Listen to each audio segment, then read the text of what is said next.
ang inyong tulay sa himpapawid ng serbisyo publiko. Ang Presidential Broadcast Service, Radyo Pilipinas, Radyo Publiko. Radyo Pilipinas. Radyo Publiko.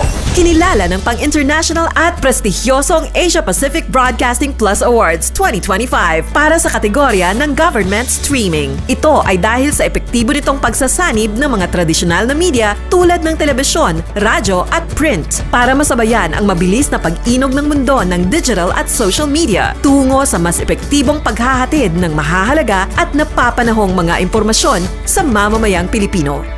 Kinilala rin ang Radyo Pilipinas dahil sa patuloy na pag-akyat ng rating. Ngayon ay matatag sa pang-4 na pwesto sa Mega Manila ayon sa pinakahuling Nielsen Radio Audience Measurement Survey.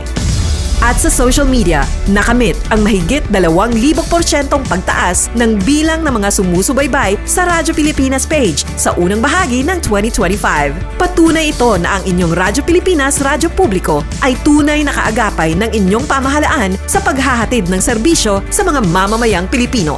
Mula sa aming lahat, sa ngalan ng inyong pamunuan at mga kawani ng Presidential Broadcast Service, kasama ang inyong mga himpilan ng Radyo Pilipinas sa buong kapuluan, maraming salamat po sa inyong lahat, sa inyong pagtangkilik at pagkilala. Radyo Pilipinas. Radyo Publiko.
Yes, mga ikanama yung adlaw ka natong tanan. Oh, welcome diri sa itong panaguban sa itong tulumanong tambayan sa Radyo Pilipinas. Kapan ninyo Armando Fenikito, mga higala. Yes, mga higala.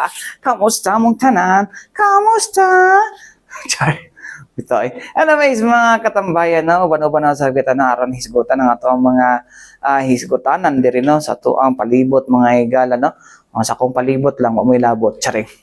No? Aron nga of course, may gala na, maghatag og kaning no, insights. Oh, insights sa mga klase.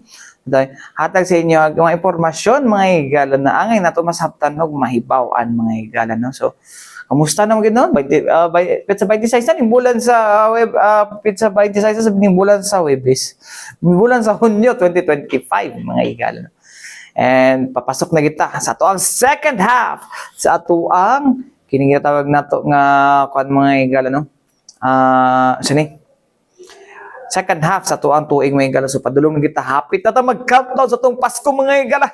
Sunod bulan Hunyo na, Hulyo na di ay, no? Kung asa madugag ka na pud atong edad ani hangtod sa mabot ta sa Disyembre ang gikahinaman sa atong mga kaubanan. Tsare. Anyways, mga higala, dinhit ano kung asa mga higala.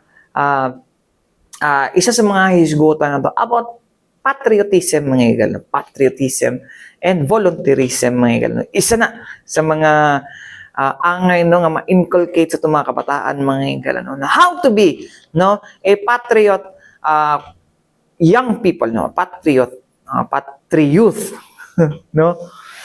Okay. Kan manggod mga higala no, isa na sa mga kuan karon nga ang sila patriotism is kanang pagsaba-saba lang sa kining kuan, igo lang magsaba-saba diya sa social media no, especially ang pinaka-toxic na kuan din mga higala no, dili man Facebook adto ka sa X, di ba? Grabe kay no, X baka nang Twitter na karon no, grabe ka toxic ultimo bisag asa ka diha may lang mapapolitika man, mapa-entertainment o bisang unsang matang sa kuan naa diha sa X, mga higala no. Mo na nga murag okay, mo dili kay mo tantong busy mga kids ha. Pero dapat ano, pag sige sila kuha dito kay tapos proud pa kayo sila, yay! BTS are now complete after no nga nakuha nila ilang 2 years military service sa Korea. Pwede ni pa ROTC magyaw-yaw. Mauna mga higala no bitaw sa muang ni Agyo ROTC gid mga higala, Reserve Officers Training Course mga higala. Noon sa ko dili man kay tubog at may kanamang gud kay kanang imuha nga skill pod depende kung unsa imong skill no ma-apply na siya mga higala nang bisag di na ka mo-apply dito sa atong mga formation mao na siya ang isa sa mga isa sa mga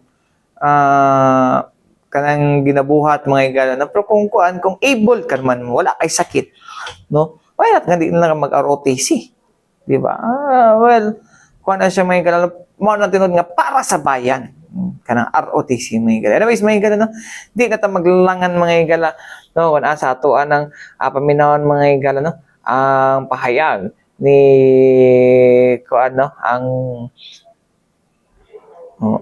wala ko na ayun ang asa to ang group commander no sa 11th Regional Community Defense Group mga higala no o RCDG kung nasa mo ni kaya nagagulit sa mga mga reservists nato mga higala no and of course atong mga ROTC mga higala sila nag-supervise mga ROTC sa atong schools no ato under sa Philippine Army. No, so diyan ta maglangan mga higala ato paminawon mga higala no ang group commander sa 11th RCDG mga higala nga si Colonel Calixto Cadano Jr. Paminawon na to.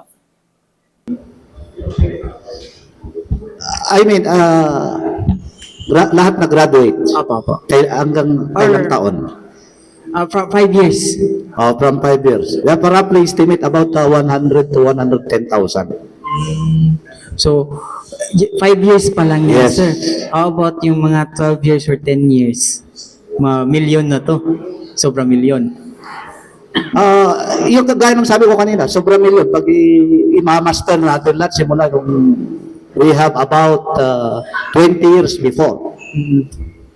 O yung simula nung nagkaroon ng yung Republic Act 7077 since 1990 hanggang ngayon. If we master them all about kasama ready reserve and standby reserve, you have about millions here in Davao region. Sir, ano But for us, the challenge here is how can we have contact with those standby reserves. There are pumunta na sa ibang bansa, yung iba pumunta sa ibang regions for their survival, para sa kanilang trabaho, for their families.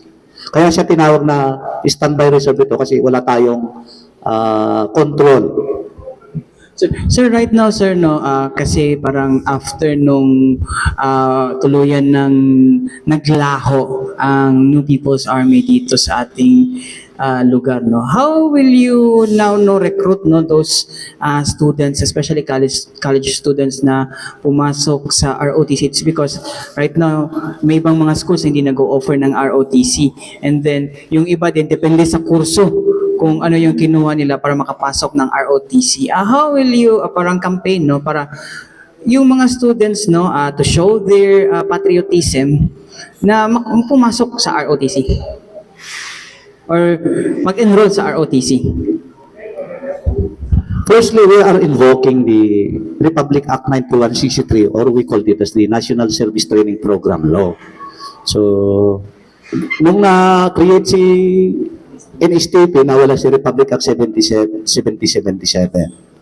Mayroong specific kasi doon sa Section 3, if I believe, Section 4, Article 3, Section 4, if I'm not mistaken. Specific kasi doon, minamantate ng batas ang ating higher educational institution. Ang naka-specify doon for the public colleges and universities. So pag sinabi yung mga state universities and colleges, they are obliged to offer first the ROTC as their component of the National Service Training Program.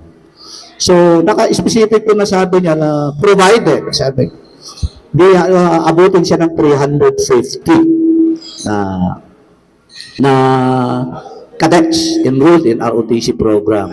But for the public higher educational institution, and doon sa batas na yun, kinukumpul ang higher educational institution to offer primarily the ROTC. At pag sobra na talaga yung, pagmakon na talaga na sobra na yung makita ng the assessment of the higher educational institution na sobra na si ROTC. And they should offer another one. Hindi i-offer mo yung dalawa. They should offer another one. Kumbaga, primarily na i-offer, sinasabi ng batas ay si ROTC. But there are schools na sabi nila, si criminology lang. Bibigyan ko kayo ng tawag nito, hambing.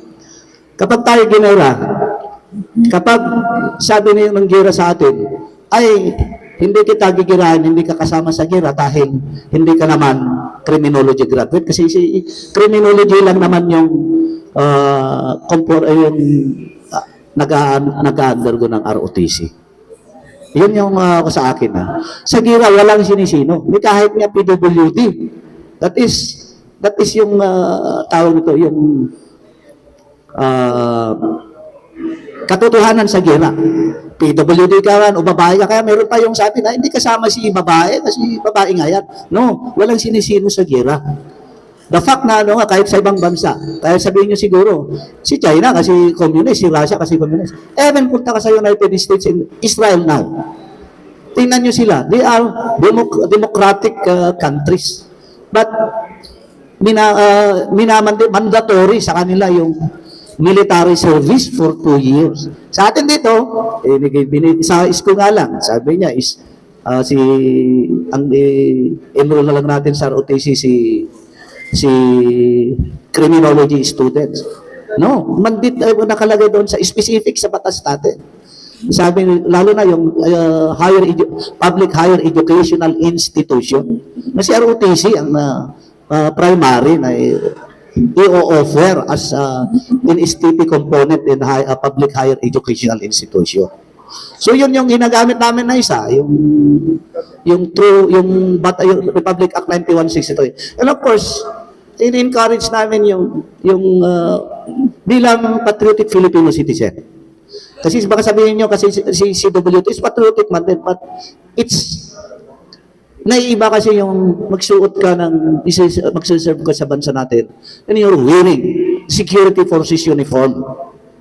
Na at sabihin natin, pwede man din na magiging patriotic ka kahit CWTs ka. But iba kasi pag naka-uniform ka.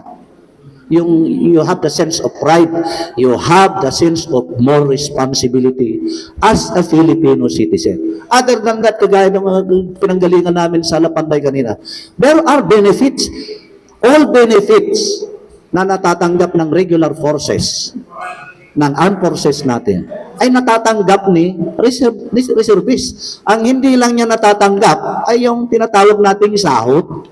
But for the training, that for the leadership development, yung opportunity na mag-schooling ka abroad, yung opportunity na maikukuha mo ang Pilipinas, and of course, as a proud, one of the proud member of the Armed Forces of the Philippines. Sabi niyo siguro, kaya nga yung bagyo na bumayo doon sa Leyte, yung bagyo na bumayos dyan sa Caraga region? Si Yolanda at saka si Odette. At yung nakikita nyo dito na in your vivid memories yung mga disasters or calamities na that struck Davao region. Yung nakikita nyo doon na naka-uniforme ay ating mga ROTC, graduates of ROTC. They are the reserve force. Kasi kaming mga regulars, nagko-concentrate kami doon sa kabundukan. Nagko-concentrate kami sa mga installation to secure the government vital installations, and not only the government vital installation, including the non-government vital equipment na magkaroon tayong kagaya nung nagko-construct yan ng farm to market road. Nagko-construct ng mga bridges natin, nagko-construct ng ating mga paaralan. Iyon yung sinisecure ng ating yung regular forces. And the one, as force multiplier of the regular force, yung kalimitan na napapanood ninyo sa television, na naka-uniforme, ng gaya ng uniforme ko as regular force, ay mga reserve force natin. Iyon yung ginagamit namin na panghikayat sa ating mga ROTC. Makakapag makita mo, mag-join ka talaga, you can mapagsilbihan mo ang ating inang bayan through yung kagaya ng pagsiservisyo ng ating kasundaluhan. Kaya nakikita nyo, hindi sinasabi doon kasi na reserve force. Kaya sabi ko sa inyo kanina, isa kasi ang mukha na gusto ni armed forces na wala dapat reservists, wala dapat regulars. As one total armed forces. Yun yung ginagamit namin kay ROTC. Isa pa, pag nag-ROTC ka, madidevelop yung leadership capability mo. Kaya nga, pag nag-ROTC ka, isa sa critical sa subject na itinuturo is the character development. One thing for sure, anong generation mayroon tayo? Alam natin yung mga kabataan, medyo hindi kagaya ng mga naunang mga henerasyon. Kumbaga medyo mababa yung resiliency. The one thing that we are taught in the ROTC is that we are very sure na after niyang mag-take ng ROTC, we are confident that they are resilient enough na kahit anong dagok o challenge na darating sa buhay niya, yung nag-undergo ng ROTC can survive or surpass it. Okay, thank you, sir. So, mo to mga higala, no? Ang pahayag ni Colonel Calixto Cadano Jr. may ang Group Commander sa 11th Regional Committee Defense Group 11th RCDG mga higala, no? So, muna siya mga higala, no? Ang isa sa mga importante, well, tama gina mga higala, no? Kinakita na ito nga character development mga higala, no? Okay, sa una mga good mga higala, no? Itong mga nangagiw kada, actually, mga kauban ng mga media sa una mga higala, mga kauban ng mga media, silang kaagi, no? Ako kay bago naman ko, kaya naman ko sa NSTP nga, kuha na naman ko, under naman to sa NSTP. Hindi naman katong mandatory good na ROTC. So na may freedom to choose unsa nga mga, mga training services nga amuang, no? Ang amuang, unsaon ni, kanang pilion. No? Just like kung gusto ka kung gusto ka mag CWTS, no? O dito ka CWTS. No, sa mua sa kwantas mo raman duha na si WTS raman mi og tapos na si LTS may kato learning at kanang LTS tong mga para sa mga learning training services mga igala training nga mo tudlo mga igala, no, mo tudlo sa mga bata kaningon ana god. So ang si WTS kanang community work na siya, maglimpyo mo aside sa maglimpyo kanang community engagement mo.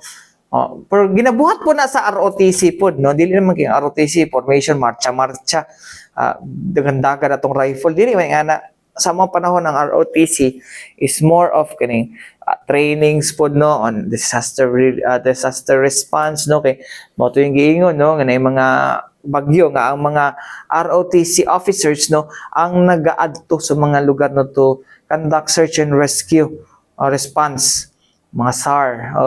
Mo na nga grabe gid ang kuan gyud na tapos kana sense of volunteerism mga igala, wala bayad mga igala para sa bayan, no.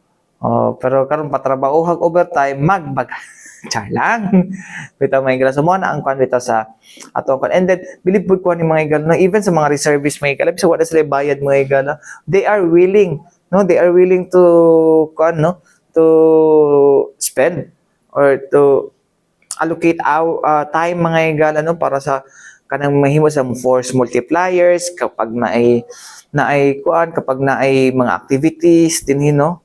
So ginatap gina sila mga igala, no. It's because, no, kuan nila hang matininuod ang ilang pagserbisyo.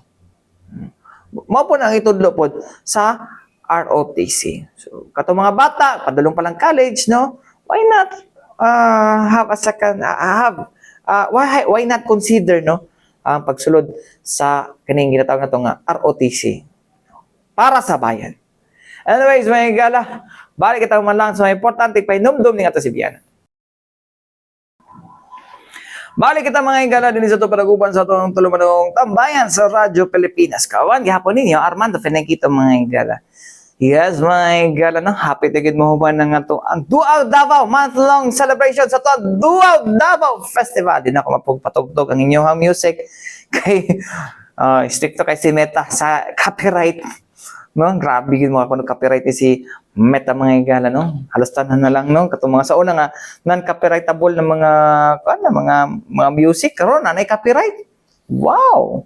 Kaya mas fasa ba makakuha og copyright claim ay. Beta mga higala din ito sa tong sugatanan mga higala no kunasa. Isa sa mga gisuroy na to diri mga higala no ang Davao City Library Information Center. Actually na kuha na nato ni di ba? Diri sa Tambayan ato na ning na-feature last time tong sa muang kuan sa mga activity sa mga team building mga higala. So right now mga higala ato ang kuan no ato ang tawagan ni ato ang nasuruyan balik mga higala no ang ato ang Davao City Library mga higala no. Well dili man siya dako pero arang-arang na siya compared before, no? And isa gid siya sa mga kuan no ginatawag nato nga definitely Davao City.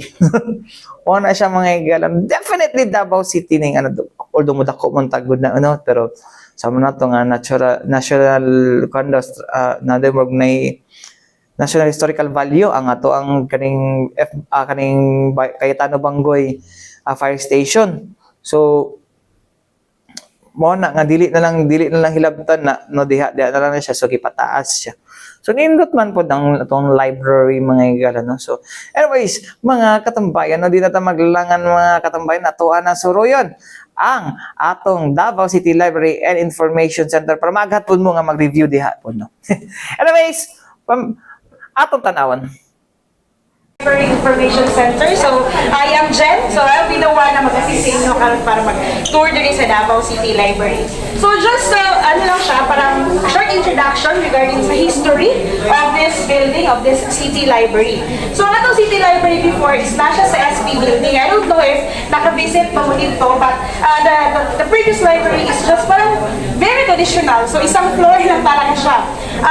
Through the initiative of our mayor back then, na VP Sara na ngayon, na-conceive itong idea na to. So we are very lucky here in Davao City because our LGU Davao is very supportive with us, with the city library, with providing this kind of facility. And then, by next year, hopefully next year, ma-open na po ang atuang internet hub sa sa People's Park. So I think 60 computers and then Wi-Fi zone siya. So mo to siya.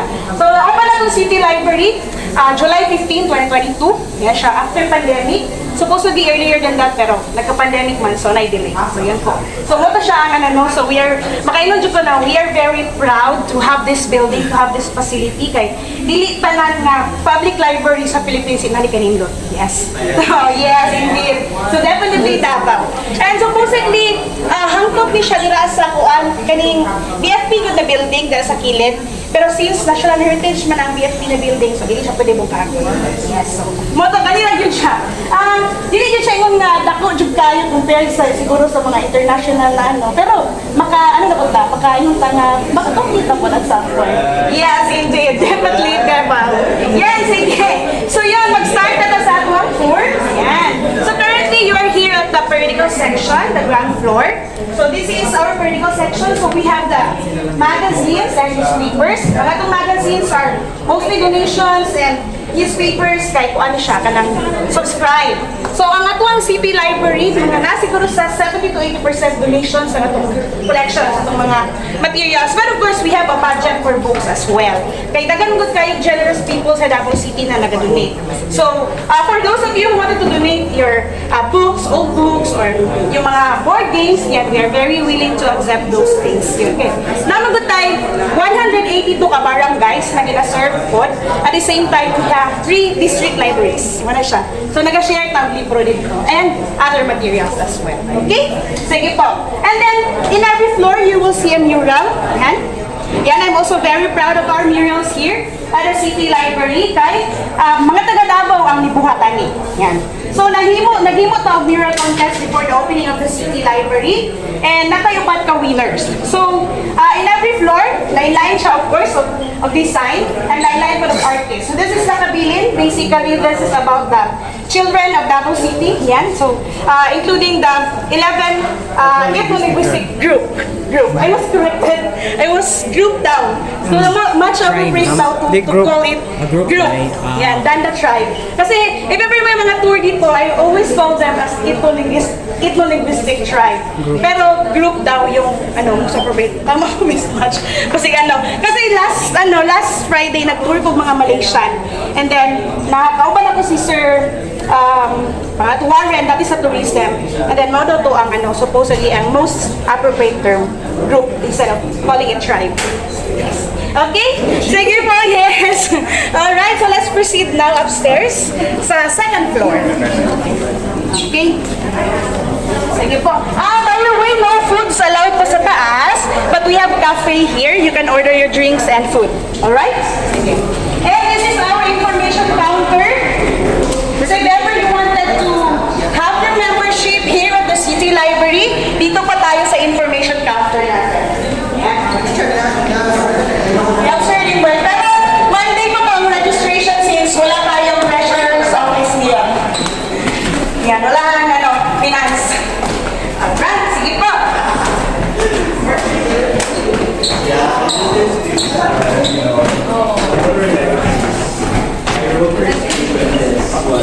Okay, so I will also give you some, this is all about the rich biodiversity of Davao City. This is created by the Visual Violet Arts. Dito pa rin sa Davao City yung mga artists. So featuring one of the members sa tribe or Ata group. Yeah. And of course, our famous Rally and Philippine. Okay, so dito po tayo sa second floor. Children's section. Then may paintings na po tayo ni Bong Perez. Yan, kada floor. Alright. Hanap. Sige po, pasok po tayo. Yes, laban-laban. Let's give you a quick tour before my phone runs out of storage. Yes. Oh my gosh! So this is the children's section. Yan, sige po. Settle down po muna tayo. Pasok-pasok. Yes.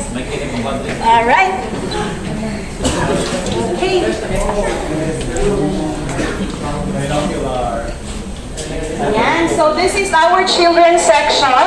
So most of our activities are conducted here in this area. So just for instance, what you can see in the screen, yan, we had a creative writing workshop during the National Arts Month kaya yun. So we invited some guest speaker to have the workshop. So the City Library is not just limited to what you can see here. We also extend our services even to the remote areas, the remote barangays. Yan po. So we have free book mobiles. Yan po. For all of you, natay free book mobiles. And we are very open for collaboration if ever you wanted to request for the book mobile. Ang book mobile natin is pumupunta po sa mga different barangays, different DepEd schools, and then kung may mga request din sa private, to cater din po. Yan. So naatay for disaster education, for kinder, and for grade school and high school.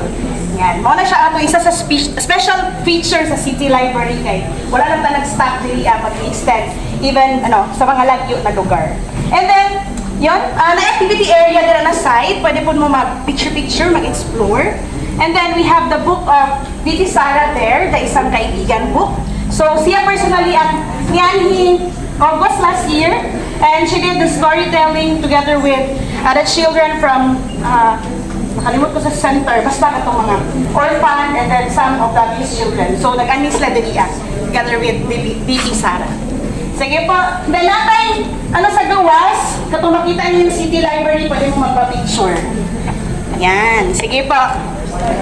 Explore text na mural na to. And then, created by Margaret Silojas and Lawrence Lam from Davao City na po. Ayan. So, wala ito ang next mural. Correct na si Margaret. Then, paintings of Bong Perez. Naapuli siya sa National Museum yung mga paintings. OMG! Sige po. Start na Kumusta?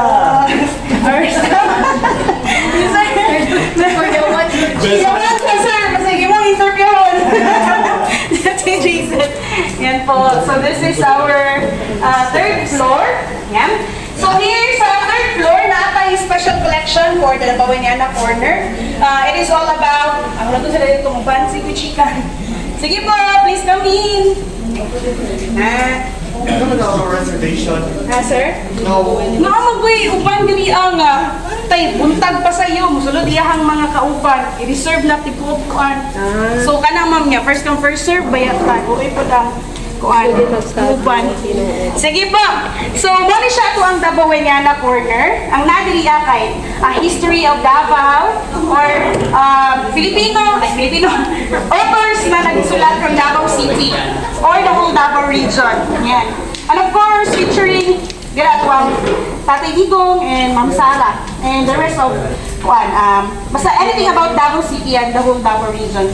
We are currently developing this section, this collection, and hopefully there are more contributors pa in the future na so mga authors from Davao City or yung mga topics na from Davao City. So hopefully we can improve our collection in the future.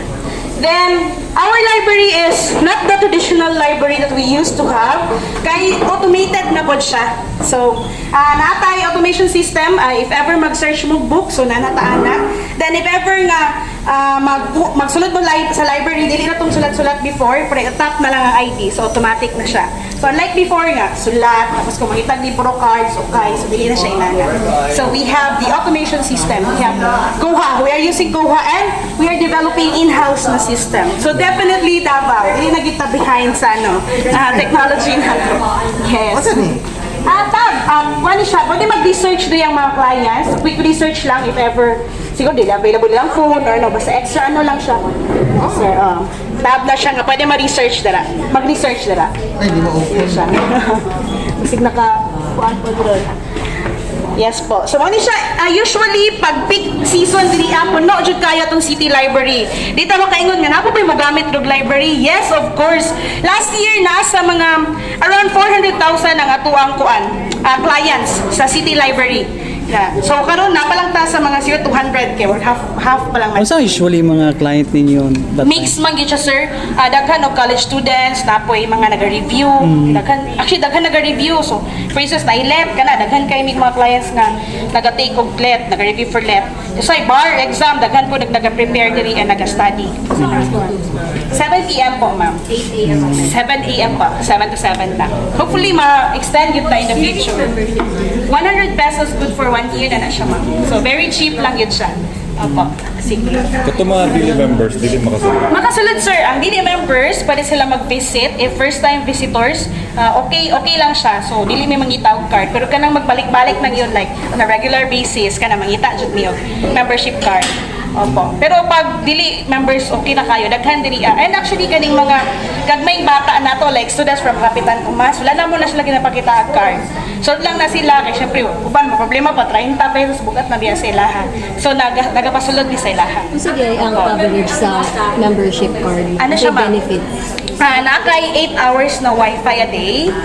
Tapos, 1 hour computer use at computer area. Opo, yes, very cheap. And ano lang yun siya, ma'am? Oo niya. Only access sa City Library and then at the same time, makaborrow sila og libro if they have the membership. Pero yun nga, may guarantor kay medyo lisod it So, face. dapat taga Davao or Not necessarily, ma'am. Kaya daghan mi diri like mga Indians na mga clients. O basta kuan. So, open to all po yung natin, City Library. kasi requirements, valid ID lang. Yes, ma'am. Valid ID and then mag-send lang og ID picture para sa inyong ID. Kaya ang amuha, bahir mag ID te. Ang ID man gud nato, ma'am, is Meron hindi na akong po, old ano, ID na actually. this is the 100 pesos. Naka-BBC na din siya. Dili na din siya katong pareha before na. Tapos kani siya ang 30 pesos. Laminated lang siya. Same mo tong sa sanggunian Oo, katong sa sanggunian. Karon kay automated na siya kay pag mag-login, itap na lang man nato. Dili na siya pareha before nga sulat pa ta sulat. Ano na siya. Sige po, medyo init rin sa. By the way, So, mga to mga katambayan, no, ang Davao City Library and Information Centers, kinumdum ko sa una mga igala, no. Ang unang library nga ako nakuha is katong dating kuan sa CSS. Yun na sa may Rizal Park, i-demolish niya to karon, no. So, bata pa ko atong kuan Davao City Library hatong mga igala, no. So, itong pagkatukod sa kuan sa sangguniang panlungsod na building, moto nabalhin sa third floor adan kan moto dito nag-opisina ang CSWDO CSSDO po na sa una. So after dito na sa kuan no. So after katong kuan gusto lagi makakuha ta og kaning lugar no kung asa ta makakuha og mga impormasyon may galan and of course knowledge no through the books nga atong makuha dito og mag-study no mas kuno kay kasagaran man gid. Honestly mga higala, high school and college diha ko nagatambay sa City Library sa third floor sa una sa kuan sa Sangguniang Panlungsod. Oh, diha gid ko nagakuan kay honestly hilom man gid ang pag naka sa library so maka-focus ka. Ako gid mga higala po no during my college days and my college days or magkuan college days, high school days, diya iko library gid ako ang kuan yun mga higala. It's because aside sa naay books diya mga higala no maka-focus so honestly maka-focus yun ka trabaho. Even tong before mga higala nga na ako sa kuan bago pa ko na ako sa print diya ako sa Davao City Library nagabuhat og balita. Kay mas maka-focus ko compared sa coffee shop ko before.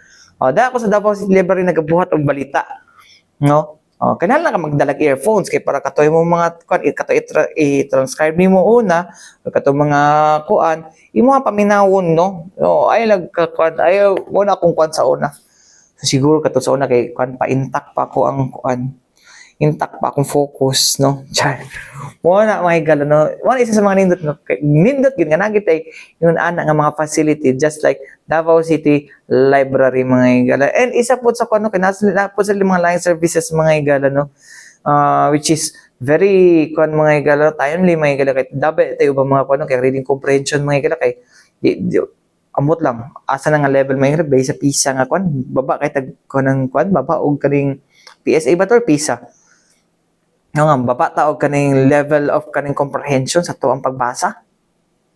Well, nato na magkatingala even mga tigulang gani kay kabalo di kasabot sa ilang gibasa. Di ba? Muna sa mga kwantong nag-inkai ko sa una mga higala mo gina medyo above average ko no. Above average ko mga higala no ang reading comprehension mga higala no. So importante no, not just don't just siya no, dili lang siya kanang not just you know how to read, but you understand what you read. Mo na siya mga higala no. So importante nga nagitay aning mga facility diri sa tuang lokalidad mga katambayan ng atong maingon na definitely Davao City. Anyways, mga katambayan, wala tayo kong oras sa ngalan sa Tibok Pwersa sa DXRP Radyo Pilipinas, Radyo Publiko Davao. Mga kala, ako yung nakauban, Armando Feniquito. Alang sa tambayan sa Radyo Pilipinas, hantod sa usap, daghang salamat, ug mayong adlaw kanatong tanan.